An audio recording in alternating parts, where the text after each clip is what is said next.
Ladies and gentlemen, and welcome to episode 19 of CNC. I'm just going to start shortening it from here on out. I am your co-host, Nathan Kennedy, joined by Tyler Baker. And first of all, I want to give a big thanks to JSP and Grim 2. Been hanging out in the chat room for about 30 minutes now, waiting for us to get this shindig going. But Tyler, how you doing, man?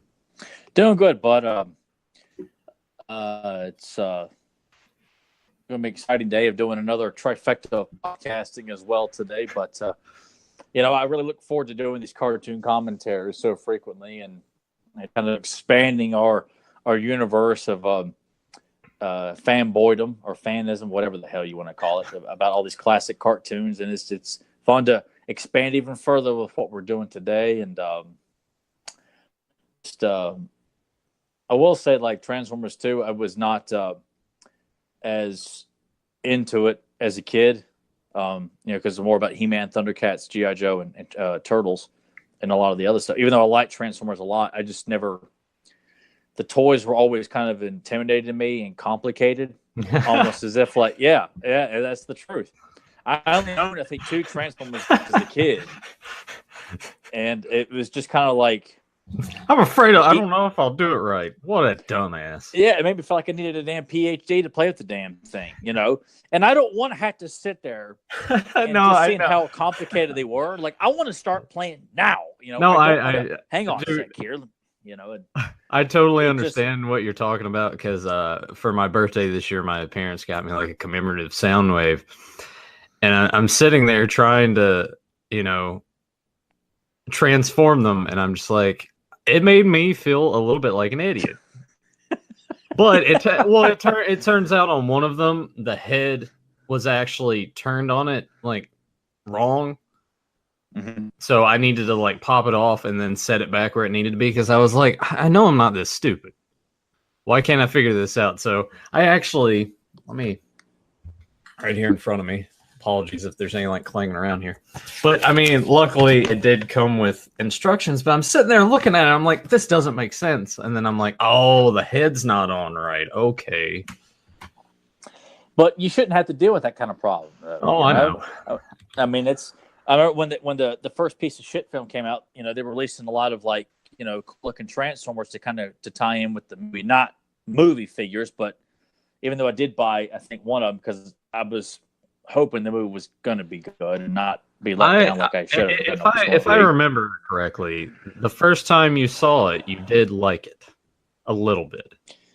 I think it was one of those things. I think where you're trying to convince yourself when you left the theater that you enjoyed it. I remember the girl I was dating with at the time. Like we went on, they were doing like advanced screenings like on Monday. Like the film was supposed to open on Wednesday, and they were doing like screenings on like that Monday.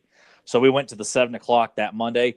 I had my Decepticon logo shirt. Oh God, I was so pumped because at this point, I really loved the Transformers mythology and the characters and everything, and was excited for because I was told the screeners that this is not going to be a movie about the humans. This is about the Transformers, and you can expect to see this guy and this guy and this guy in the movie. I'm like, great. See the trailers. I thought the trailers were pretty good. And sure enough, it's a movie about the damn Marine Corps. It's a movie about Shia LaBeouf saying, "What would Jesus do?" and all these other shitty-ass jokes. And, oh, yeah, by the way, here's a Transformer. Oh, look, this little dumbass blonde girl. Are you Tooth Fairy? Who the hell thought that was a joke? All right, anyway. So, well, I mean, I will give the movies credit on this. When we're actually getting robot action, it looks fantastic.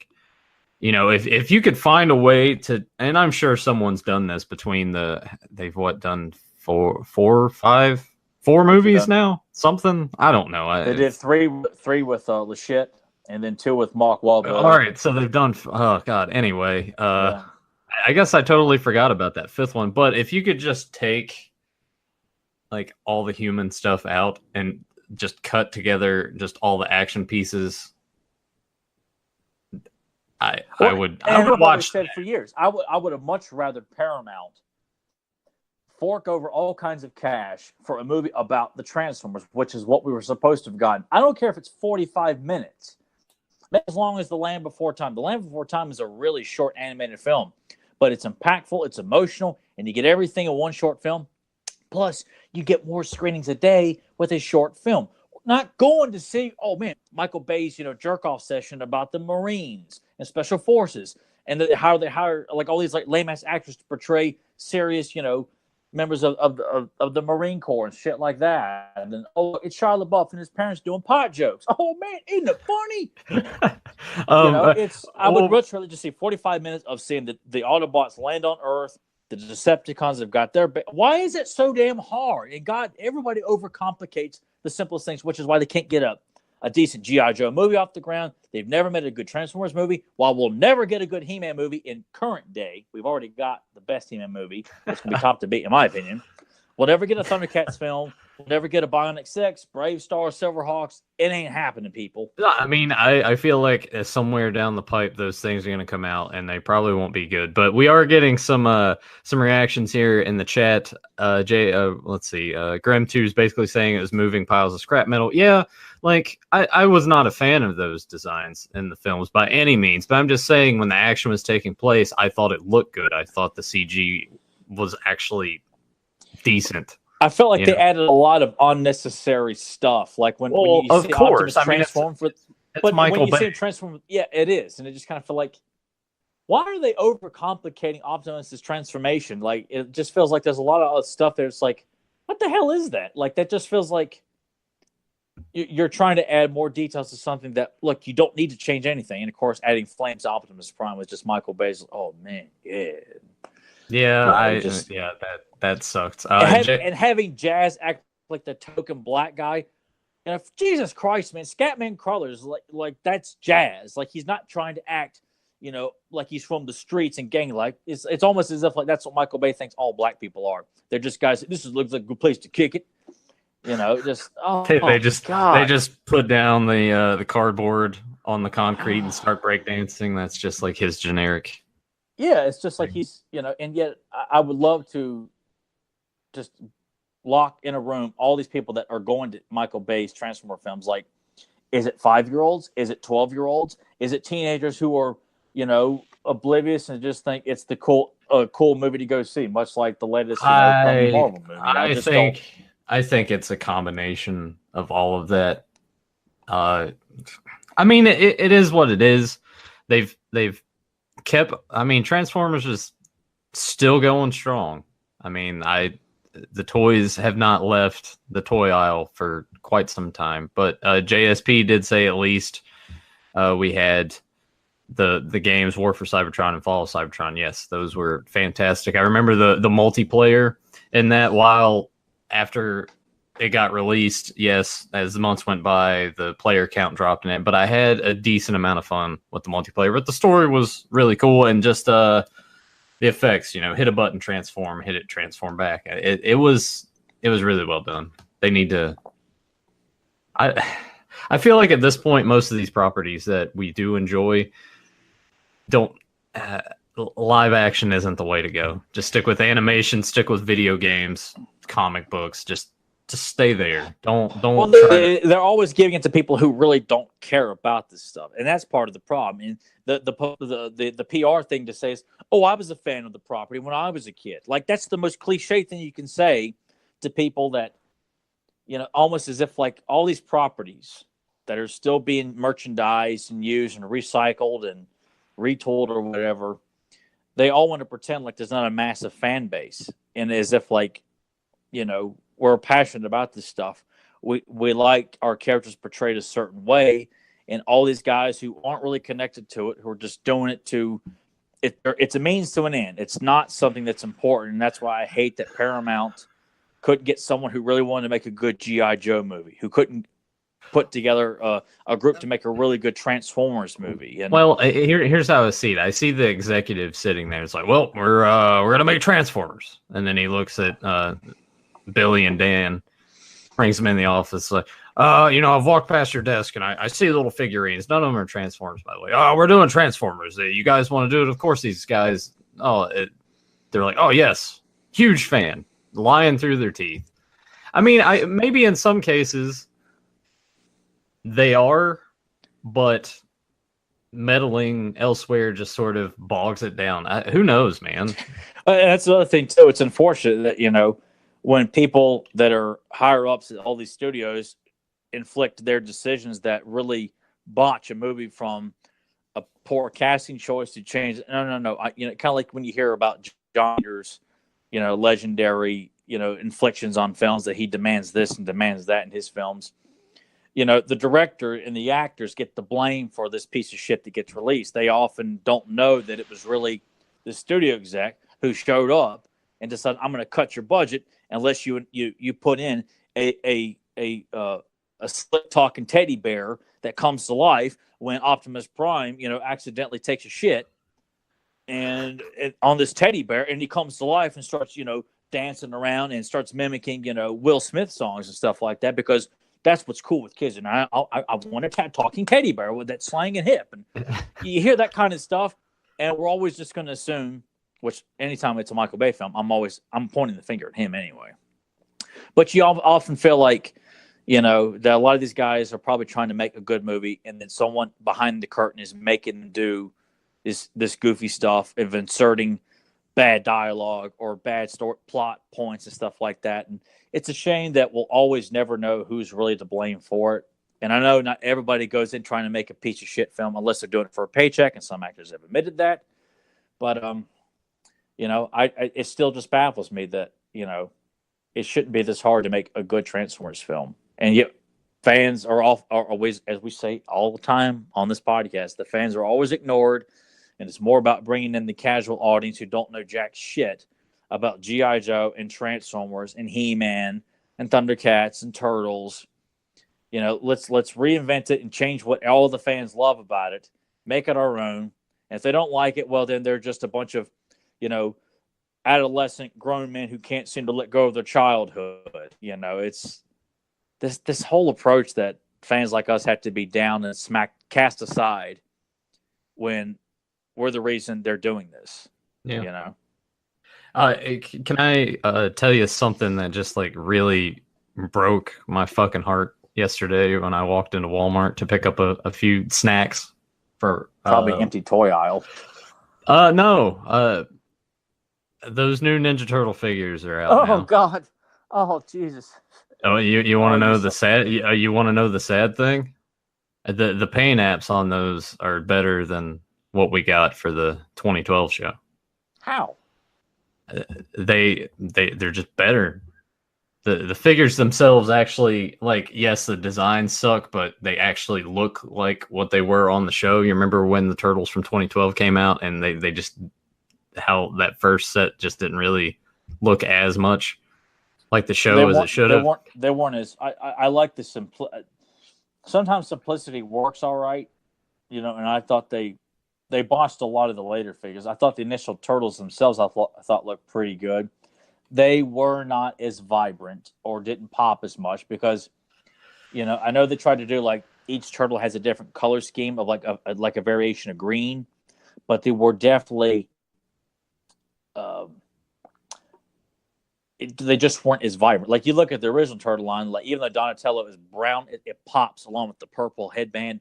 Leo's got dark green with the blue. Raph's got that bright green. I mean, it just okay. Yeah, but then I flipped it over and looked at the back and saw one of the villains, Meat Sweats, and I'm just like, no, God, oh God, and I just had to like walk away. I'm like, I can't do this. And then the first one that like just my eye just caught was Splinter, and I'm just like, he's short and like fat, and I saw the first image. I had never seen him before other than what Joey described. It popped up on Facebook the other day. You didn't watch that first episode either, did you? I did. I did watch it. I did. It's awful. It's so bad. It's just, oh God. And just, this is some moron Nickelodeon saying we need to change things up. We don't want to do the same thing that keeps fans happy. We're going to do something completely radically different because that works so well, when they've done it before. It's just, I'll never understand why they feel like they have to.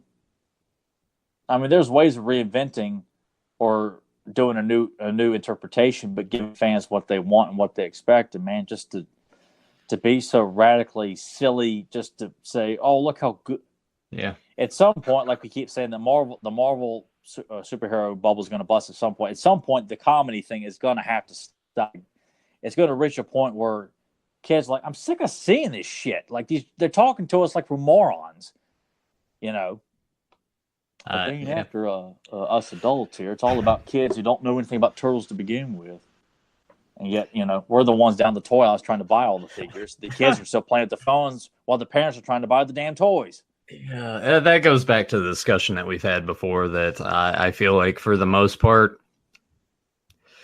the whole action figure thing is mostly for us now. Kids are too busy in their phones and other stuff, and we're just like, oh yeah, I remember. You know, like I think they need to maybe reduce what they're producing to sell to kids, and maybe start putting out more of the adult collector stuff in those aisles for us, because I think that would probably help most of the businesses. Because I mean, you go to Target now, and the NECA stuff seems to be selling pretty well, because it popped in the stores, and then like they wiped it out for a couple of weeks. And I went there last week, and they actually had more stuff, but then some new stuff too. And I'm just like, all right, cool. Maybe I don't know what.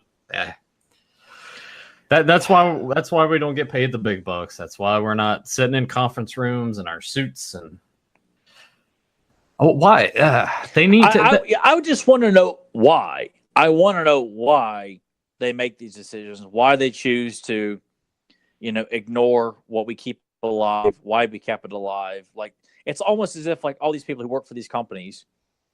I'll give Hasbro credit, because Hasbro, even though they made a lot of, you know, goofy ass Transformers lines and a couple of bad G.I. Joe lines, overall they continue to celebrate and are not ashamed to push the Generation 1 Transformer lineups. They want to commemorate G.I. Joe, a real American hero. You know, it may not sell as great, but they know the adults there are continuing. I mean, they're still doing that collector's line for the adult collectors on Real American Hero, where they're, you know, doing retooling and new sculpts of the vintage characters that you have to sign, like, you know, like the He-Man Classic sub. You have to sign up for it, and you get the 4, 5, 6 figures, and they all look damn good. You know, and it's a shame that we can't, because they're expensive. You try to buy one of those on eBay on the secondary market, you're looking at over $100 for a mint on card. Yeah. You can get the vintage figure mint on card cheaper than that. How dumb is that? You know, they released a Slice. Slice is one of my favorite villains in the original G.I. Joe line. If you want the new one that Hasbro put out, you're gonna have to pay over $100 to get a mint on card. I can get original mint on card Slice for like $30. You know, I don't get it. So I guess they only make to, you know, make to order, I guess, or order to make, or whatever. Made to order. Made to order. There you go. But, it's like sheets, man, when you're getting food. Made to order. Pretty much. Made to order. But I'm envious of the sound wave that Nathan's got, and because I don't have really any Transformers. I mean, I did have a couple of things from years ago. I mean, I'm like you. When I was a kid, I watched Transformers, but obviously it fell to the back burner when it came to other things: Thundercats, Turtles, Batman, etc. So, and I couldn't get into Beast Wars either when that came out. Like I didn't like the animation. I thought it looked cheap. Yeah, I'll agree with that. I had never really watched Beast Wars. I know that Sam, terrible name, was super into Beast Wars, and I was just like, I mean, okay. I think at that point, when I found out about all of that, the movies themselves just sort of, yeah, like I don't want to do anything with Transformers. No, just get it out of here. Those movies, yeah, it's a shame. Yeah, it's they're garbage, absolute garbage. And I know Beast Wars tried to do some tie-ins to the, you know, original line. Like I think, like Megatron, I think shows up in the cameo. I think Optimus Prime is mentioned, but and Matt Hilton, who was a big Transformers nut. Like I'm carrying on the tradition of He-Man and Thundercats and G.I. Joe and Turtles. He's really carrying a flag for Transformers, and was watching Beast Wars. I'm like, dude, I can't get into this, man. It just looks ugly. And he swore by it. He thought it was good. My brother liked it a little bit more. And then he tried to get into Beast Machines. I'm like, you're desperately trying to fill this void of like watching something Transformers led, because at the time there's nothing that we like that's currently going. Like He-Man, G.I. Joe, Turtles, they've all been canceled. Transformers is the only thing that's going, but it's this animal thing. And I just like, it's not filling the void. You try and like, I can't get in shit, man. So when Rhino was re-released Transformers and GI Joe on VHS, I'm like, oh my god, like this is great. So you have to go to like a Sam Goody. I went to Sam Goody like in Fairfax and bought a couple of tapes individually, and man, don't start depressing me with the Sam Goody talk, man. I love that store. Oh, so I did too. But that's what kind of reignited my passion for Transformers, was revisiting the cartoon and really getting into the characters a lot more when I was a teenager. I think it's before I met you. Me and Derek both were really getting back into Transformers, and of course we always liked GI Joe, so we were watching them both continuously at the same time, and just getting ourselves reacquainted with the mythology and characters, and deciding who was our favorites. Derek was Starscream, I was Soundwave. We both like Megatron. We both like Optimus Prime. I like Jazz. I like Wheeljack. I'm just gonna. I wanted to listen to you take the drink there. Oh, sorry. No, it's just funny where like the microphone's right there at your throat. I said about that.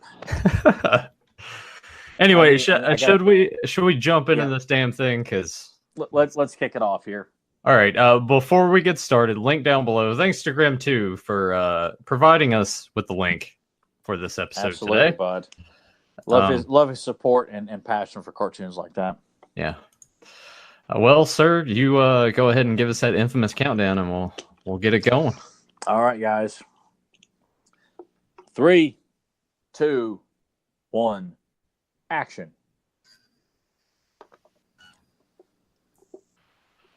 And again, always such a classic intro and classic simple theme, and just I was always curious when I got older too, seeing Thundercracker in the lead of all the airplanes instead of Starscream, which kind of makes me wonder, like, was it an accident or just coincidence? Because you just feel like Starscream would have been prominently displayed because he's always leading the airplanes into battle, the jets, excuse me.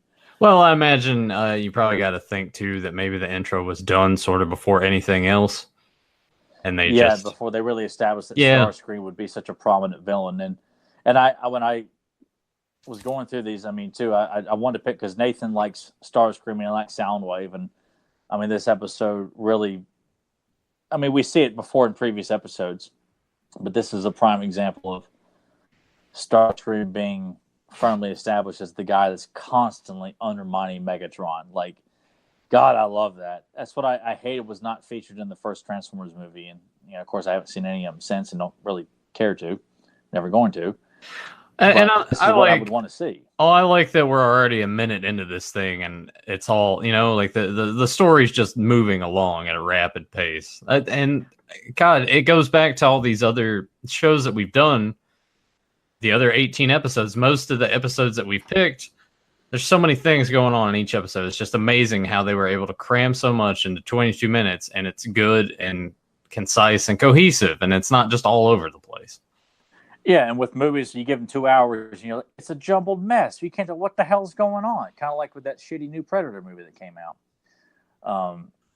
And with this, you could just kind of figure out, and I know with most writers, they're just doing it as a job, and they're trying to do the best they can, but they're not looking at it as like mythology building and world building, things like that. But, you know, we watch this as adults, and, you know, you see there's more to it. As kids, you're just enjoying the action and the cool looking characters and stuff.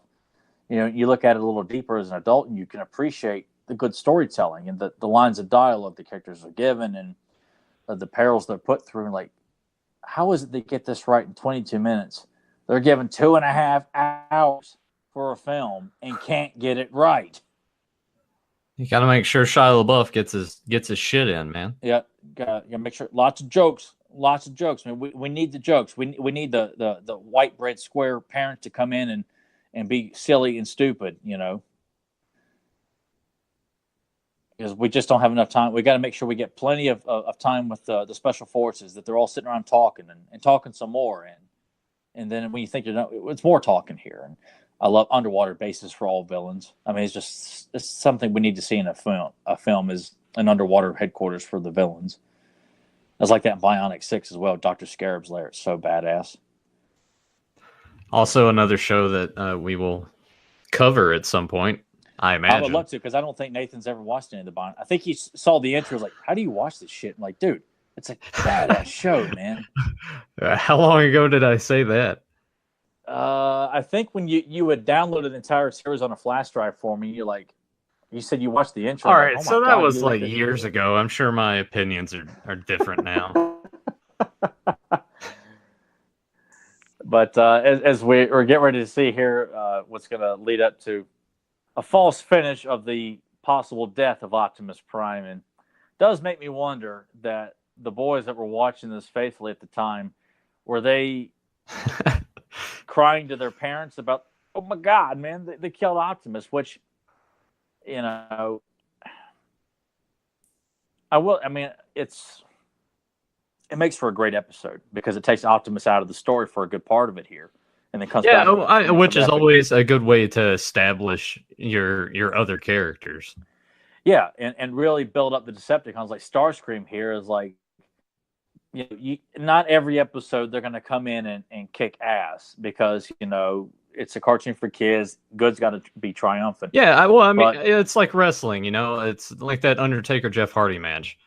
You almost believe that Jeff Hardy's gonna do it, but ultimately he doesn't. But it sort of elevates him. That's how I kind of look at this episode. Yeah, and great cartoons, they take time to build up the roster of villains. Like, don't just have them as throwaway characters standing in the background, listen to the lead villain talk. You need to have them interact and showcase their strengths and their weaknesses, and who's the more dominant of the group. And to immediately come in here and see Optimus is taken out pretty quickly for the most of the episode, building up like he's selling, like, dude, he may die, and we can't do it unless we make it to Cybertron and get back to Wheeljack's shop. And I like Wheeljack. His design looks cool, like showing that he's talking through like the piece on the side of his head, like illuminating like that is so cool.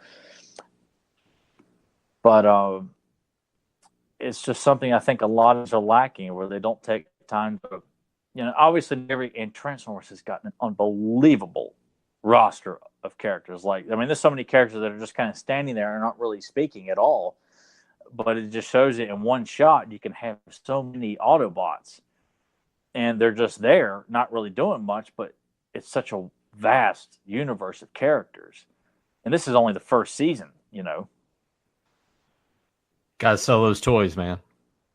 It is, and I understand that. But as a kid, you appreciate that. You're like, oh wow, there's Skywarp, and there's Thundercracker, and and there's Bumblebee. Oh wait, there's Will and Jack, Ratchet, Ironhide. I remember as a kid too. I used to get, because there's some characters I thought were just, in my mind, just evil, and the Decepticons as a kid were just. I thought Megatron was such a douche, and I thought Soundwave was so evil because he'd always find some way of recording something the Autobots, were doing or up to. And it just in my mind, quietly, I'm like, God, man, he's so evil, the way he's just stealing information like that. I just had this notion about Soundwave being so obnoxious in that sense as a kid. But God, he's my favorite Decepticon of all of them now. And it's a shame too that all these designs were never used in the films. I mean, Optimus is probably the closest, but to have all these awesome looking characters and they look nothing like the toys or the cartoon characters. Like, Megatron's was so drastic. You're like, God, he looks ugly. Starscream, I mean, I know they're going to change things a bit, but you kind of feel like, what the hell are you changing it for? They look so damn good.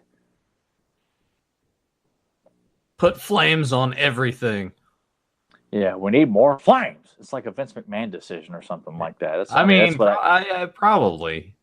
When I think of most studio execs, I kind of feel like they have that Vince McMahon mentality of it's just their way, their vision, that's what they want, and go. And then if it fails, then they can point the finger at somebody else because they're not going to, have egg on their face. They're going to walk away unscarred and then fire the person they put the blame on. And then right there is where all the boys start crying. Yeah, which makes you feel like, how many angry letters did they get from mothers and fathers from the 80s, from boys that were so upset about it, because, it was stupid for Hasbro to kill off all the characters and just, I mean, but ballsy in a sense to kill them off. But I only disliked it because I didn't care about Hot Rod Cup and RC and the Junkticons and all the other new ones that came along. I just was like, I don't like any of these characters, you know. But I give them credit for doing something so drastic, and that something that most cartoons didn't do, and knowing that they were actually going to kill off Duke, you know, and not the whole roster of characters, because in the G.I. Joe movie, I mean, a lot of the older characters are featured prominently in the movie along with the new characters, and I just think it was a smart thing to do. But I think had they had gone the route of like, we're going to kill off Optimus in this movie just for effect and then bring him back, but knowing they just brought him back because so many kids were crying about it, you know, I just I don't know, maybe I guess, you know, like I couldn't imagine Filmation killing off He-Man, knowing, you know, I just, you know, I don't know if I would have cried watching a cartoon though. I feel like if they would have killed He-Man, you would have. I really do. I think you probably would have balled. I don't know, because I was watching. I don't know. I didn't cry much at movies when I was a kid, though. Even with stuff that was sad, you know, like watching American Tail or Land Before Time, they were really sad movies, but I never cried watching them. Yeah, I don't think I really did either. To be honest, I think only one movie I cried, and that was Willow. Yeah, I was scared about the dogs. But other than that, like, movies just didn't make me cry and get emotional, and that's why I kind of like, you know. Plus I'm also watching Predator and Rambo: First Blood Part 2 and First Blood as a kid. You know, and you're just like, people die all the time. People, yeah, it's part of the entertainment. It's not something that and part of life. Yeah, let's just bring it down a little bit. Hey guys, we're all gonna die one day. Yeah, but to me, it was also part of entertainment, from cartoons to movies and stuff like that. Characters do die, so I think I would be like sad, but I don't think I would cry. You know, like I'd be like, oh no, like oh, but I wouldn't like or nothing. Nah. Yeah, where I would tell my mom, I'm not going to school. I'm not going to participate in art class because Optimus Prime's dead. And you hear that. I mean, like the Hasbro execs talk about it. Fans have talked about it, that they were so emotional about it. And I just couldn't imagine going to my mom and nor expecting my mom to write an angry letter and send it to Hasbro saying, "How dare you kill off my son's favorite character?" I just, you know. I want to say real quick that shot as we're going there to Cybertron. I mean, the animation as a whole is really good, but I really like that panning shot of Cybertron. Oh, yeah, it was a beautiful matte painting, like expanding the world of Cybertron. And I love Shockwave, too. Shockwave is another character I thought was really, really cool. Just from his, like, you know, the fact that he has no prominent face. His face is made up of essentially a light bulb that just blinks when he talks. And I loved his voice, too. And see, the beauty of this is the story here is mainly Autobots and Decepticons fighting their never-ending battles, and the humans are just sort of there to like move the story along and be sort of like background characters, which is why the movie opposite of the movies. Exactly. I don't. Oh God. That's what I was so scared about before the movie even came out. That was my main concern, was that the Transformers were going to be featured very, very little, and it was going to be more about the humans. And sure enough, that's what it was. And I'm sure that wasn't the screenwriter's choice. I'm sure that was something that the almighty Bay and the powers that be at Paramount said, you know, we need more jokes for the people to laugh at and shit like that. But this is what people want to see. This is what a live action movie should have been. You know, like you said, you know, Spike, and I forgot the Chad, I think is his name, guy in the wheelchair. I can never remember. The human characters, just I've always just ignored them because they were never important to me as a kid, and as an adult, I mean, they're there. They don't bother me. They're not trying to act all Shia LaBeouf, but you know, I don't care about them. That's not why I hate it when people who do cartoons, they think that we got to have someone in there for the kids to relate to, because the kids want to be the humans that are talking to the Transformers as wanting to be the Transformer or something like that. I mean, I didn't want to be Orko as a kid. I wanted to be He-Man. I wanted to be Lion or Anardo. I wanted to be Flint or Snake Eyes. I didn't want to be, Tyler, the little blonde-haired boy that teams up with the turtles. Like, no, I wanted to be a turtle. And I've never understood that mentality where they shoehorn a human character because they need someone for the little boys to relate to. Like, no, I don't need to, I'm not relating to anything other than I want to go around and kick some ass like these heroes in the show do. If you could be a Transformer, and what would you transform into? Like from the show, like a choice from which of these No, just anything. No, just anything. What would you want to transform into? A tank. That'd be cool. Yeah, I think transforming into a tank would be pretty badass. With the army green look. Yeah, I think turning into a tank would be kind of cool. How about you? I'm still sitting here thinking. I was like, damn, I'm posing this question. And I don't even really have an answer for myself. I think a tank or even like a fast sports car. I think because it's like I just think, or even though it was executed so poorly and it clearly didn't sound like Keith David doing the voice, but Barricade in the first Transformers movie was a police car. Yeah, I thought that was a cool concept, especially knowing that it was a Decepticon disguised as a police car. I'm like, that's kind of like the T-1000 posing as a police officer. Like, I like that idea. It's unfortunate it just was executed so poorly, but I think that'd have been a cool one too. I feel like I would probably either go with a jet or maybe like a helicopter.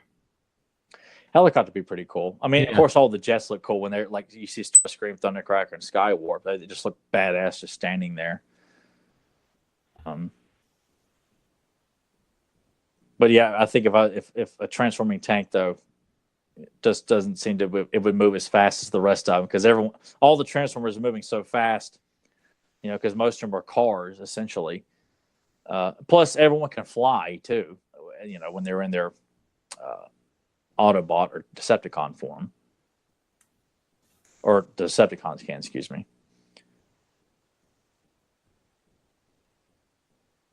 It's continuing to prolong this, his Optimus, and obviously, as a kid too, you buy the peril, but you don't really buy that they're going to kill someone. Well, all right, that's the thing because I feel like shows do this a lot.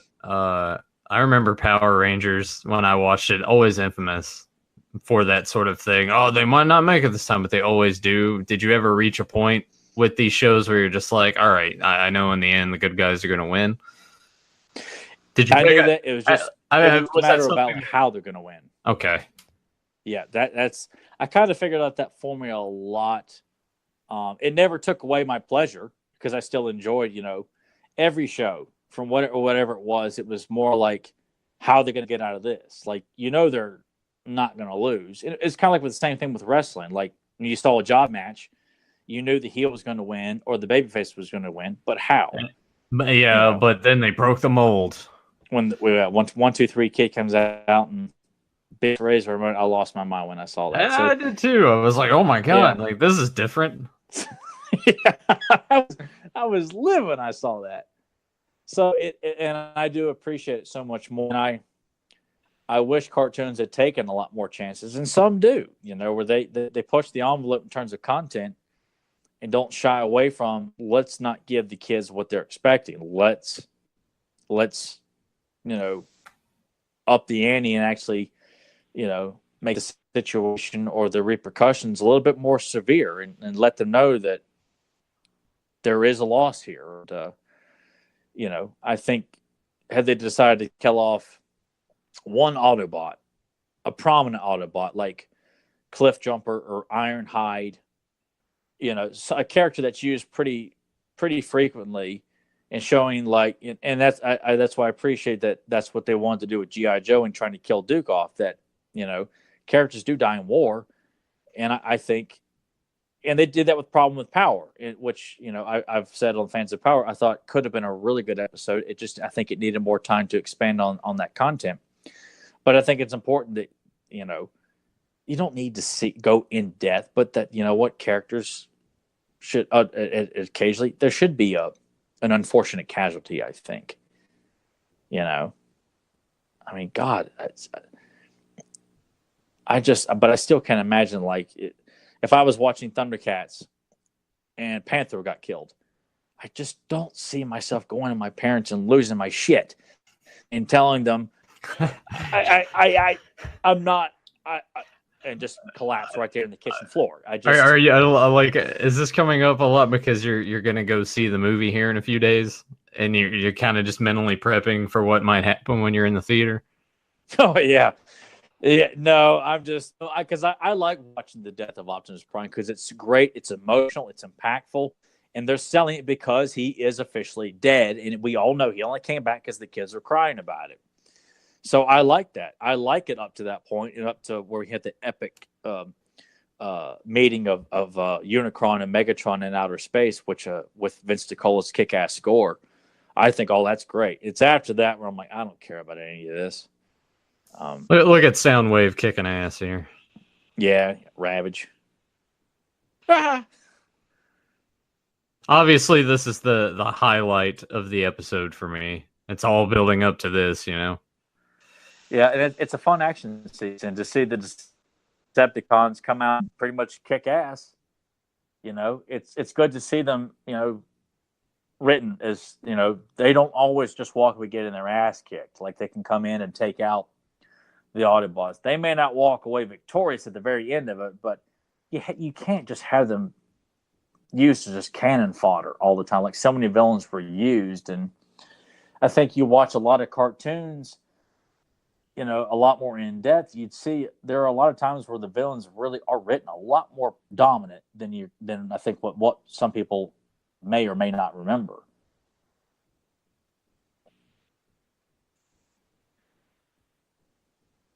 And just seeing, like, here's the aftermath of the battle. Like, the Decepticons are victorious, like Jazz laying on the ground. I mean, it's just cool. And then I love this setup of this confrontation of one-on-one, and Starscream just relishes it.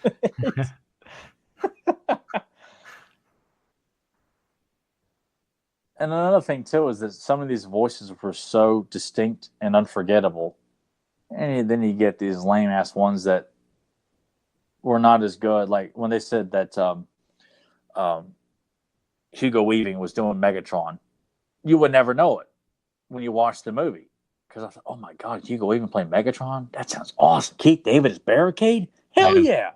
And you don't know it's them because they've altered their voices. Like, you don't, that's the reason you picked them to do the voice. Idiots. Yeah. And of course, no one's going to be able to top Chris Latta as Starscream / Cobra Commander. Like, he's up there with John Irwin as He-Man, Oppenheimer as Skeletor, Welker as Megatron, Peter Cullen as Optimus. I mean, there's some voice actors that there's no actor on this planet that's going to be able to bring the kind of magic that those guys did to the heroes and villains of the cartoons of the 80s. That's a cool shot there. Starscream with his arms crossed, they're all standing there, looking down at Megatron. Yeah, I like how smart-assed he is about it. Yeah, I mean, that's, if anybody who would want to get into the show and kind of figure out who is who, like this, I think this is one of those key episodes. And I always love these bumpers. These bumpers are cool. It'd be a great way to introduce, like, I always like this theme right here. It's catchy. Yeah. And no jingle to it. It's just music, you know. And God, it's just like if you were to go into a boardroom with a bunch of studio execs. I was like, all right, young man, what would you do? What is it you want from us here? You know, we hear you bitching on your little podcast and this and that. What the hell do you want from us? I'm like, all right, smart ass, I'll show you exactly what I want. And then like, I love it. You're hired. Hire this man here. You're hired. Puke, Scoot. Yeah, puke. Can you puke on command? Yeah. We need a transformer that can puke. Yeah. He's gonna puke. God. Yeah, it really does feel like anytime there's a meeting about any of these properties, there's a Vince McMahon personality sitting at the head of the table. You know, you just smeared shit all over the 80s with this pitch. You know, and then he's got his Johnny Ace. Oh well, yeah, wasn't a very good idea.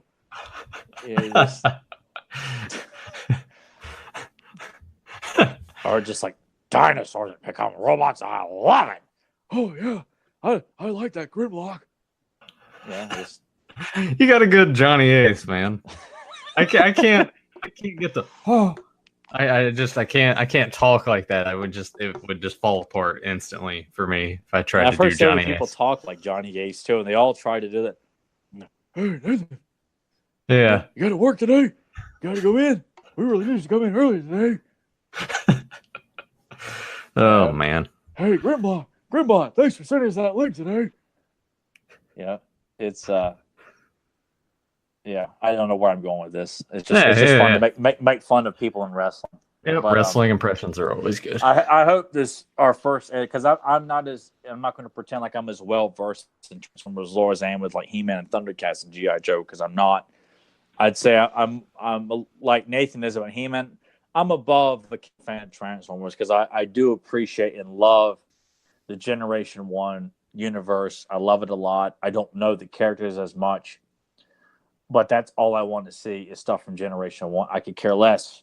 I don't mind seeing new characters, new Decepticons, new Autobots, but I gotta have my essential core characters, you know, in my Transformer, in the Transformers that I want to see. So if I screwed up any kind of info on the characters, their names or something like that, you know, I apologize and feel free to correct me on any of it, because I'm not trying to pass myself off as, you know, the Lanny Poffo, the genius of Transformers universe, because I'm not trying to be. Leave a comment down below and tell Tyler that he really fucked up and this is who this was, and he's not a true fan, and he should just take all of his stuff, all of his He-Man stuff, and just give it to me. Yeah, of course he will, and then it'll just collect this. And Nathan's like, I got a boxed all up. I don't know where it's at. I think I've got to set it out somewhere here, much like his He-Man DVDs. Yeah. Well, that's gonna happen. Well, speaking of He-Man DVDs, also in that tub is my Thundercats DVDs, which I think it's time. Episode 20. Next time we pop in on here, let's do some Thundercats. Are you ready to head to Third Earth? Yes. All right. It's official. Next week will be our first episode of Thundercats, but we won't do Exodus. I think we should do something like the Thunder Cutter, or we should do Jackalman's Rebellion, or the Mountain, or the Ghost Warrior.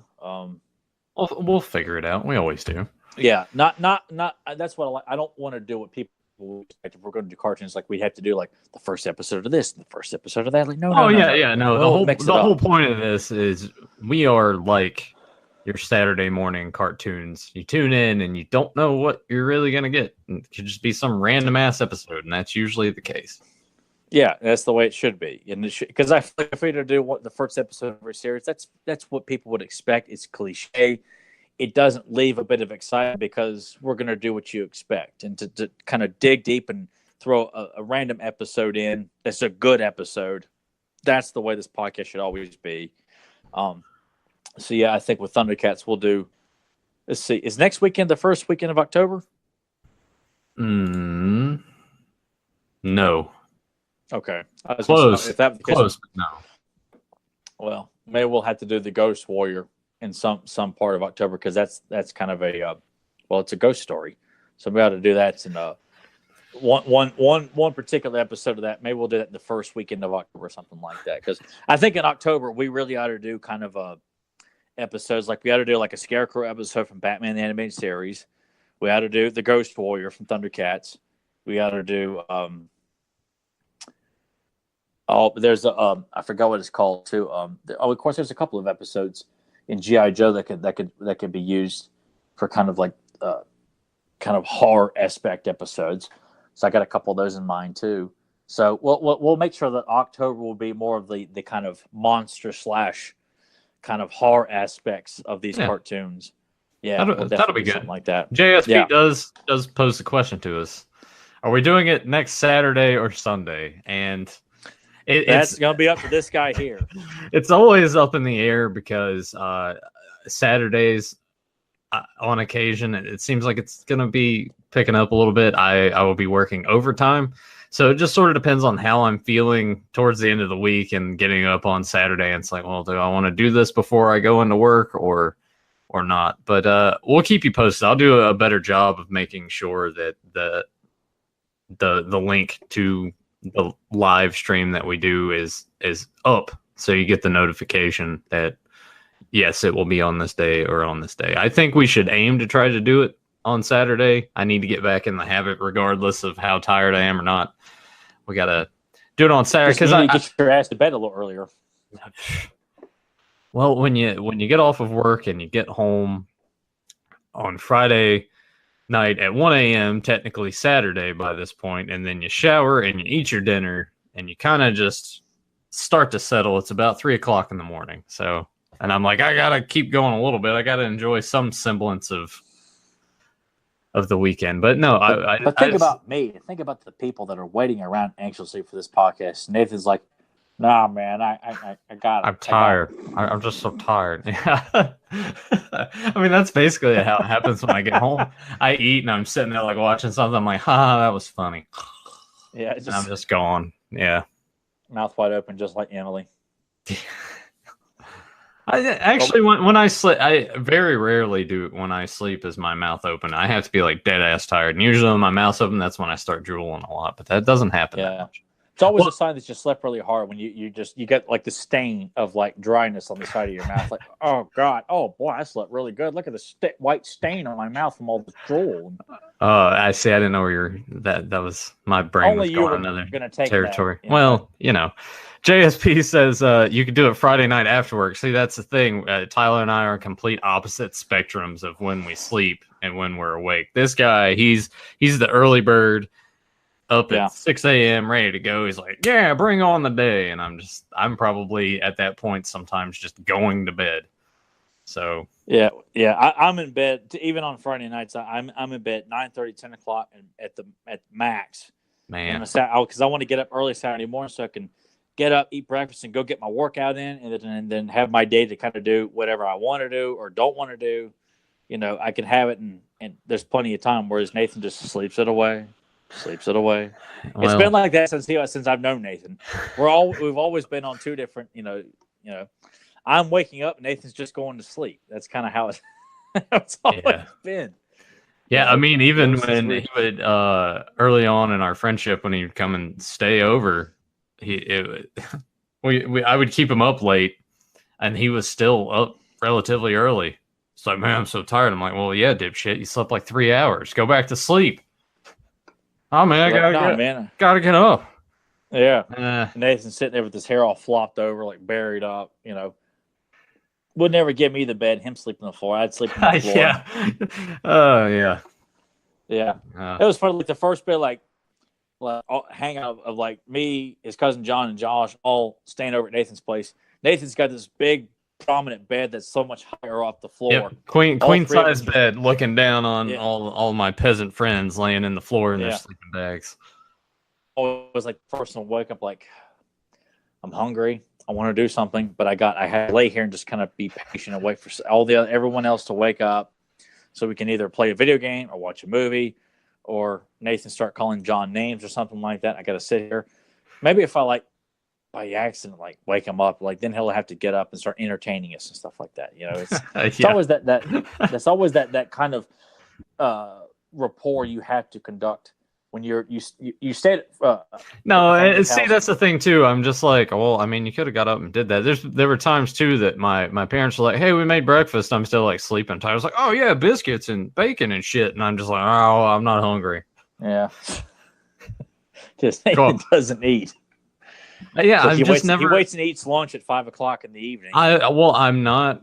When I wake up, man, it's got to be a good 2-3 hours before I'm hungry. I'm just not one of those people that can wake up and just eat something. If I do that, it's guaranteed that it immediately upsets my stomach. if I get up too early and I don't sleep enough, sometimes I'll wake up and my stomach's upset. I feel like that was a problem a lot in high school. Anyway, we're kind of diverting off of this, and we got about roughly 15 minutes before we start our first year. I still had to eat something too. Yeah, our first year anniversary of Beyond Retro Fan Appreciation Q&A. So Grim2, JSP, you guys hang around for a few minutes, and we will have that episode going. But yeah, if you guys are new to this channel, hit that subscribe button, ring that bell so you get notified when we go live, and check all the links down below. We have the audio archive on Podbean. If that's kind of not your thing, go to beyondretropodcast.com, which will take you to sort of the Beyond Retro hub page of Pop Culture Network, which is also the keywords on iTunes. If you want to find us on there, just Pop Culture Network. That'll pop up. Capes and Commentaries, Beyond Retro, and Tyler and Joe Amato's He-Man podcast, Fans of Power. I'm getting better at this. I'm nailing it now. I'm getting it. Now I just got to reach the point of saying that, and then at the end of it not being like, nailed it. Just got to leave it what it is and transition from there. But yeah, you'll get to it'll become I mean, it's only been a year on Beyond Retro. We still can't get the innings right, but I like the fact that we're not as professional as people probably would expect. I wouldn't want us to be. I would never want us to be like super professional. No, it lets us know that we do a podcast and we're just people like everybody else talking about this stuff. We're not claiming to be just because we do a podcast. We're so much above everybody else, and we know more this and that shit. No. We're just we have a mic and we're just venting frustrations in an entertaining way. That's all it is. Oh goddamn! They fired me. Yes. People are like, why did he just say that? Yeah, no, it's when Stone Cold got fired from WCW and Paul Heyman brought him into ECW. He's like, what? Paul Heyman was like, what are you doing? He's like, sitting on my ass. Goddamn, I got fired. Like, well, you want to talk about it? Sure. Well, on air? Okay. So yeah, we just air our grievances. Talk about shit we like, and sometimes shit we don't like. And yeah, because I don't think there's enough praise for this stuff, which is why we do the podcast on Capes Commentary. Cartoons are not getting the detailed affection and appreciation. You've got schmucks on YouTube making fun of it or saying, "Oh, it was great," with the most insipid, bleak, expressions of appreciation. I'm like, that's it? That's all you got to say about this stuff? Get the hell out of here. All right. Yeah. Yeah, I'm going to cut you off there. Yeah, you got to eat something before we get this other show going. But thanks again to Grim2 and JSP for joining us live in the chat. Anyone else joining us after the fact, hope you enjoyed us. And we will catch you next week for some Thundercats. Hell yeah.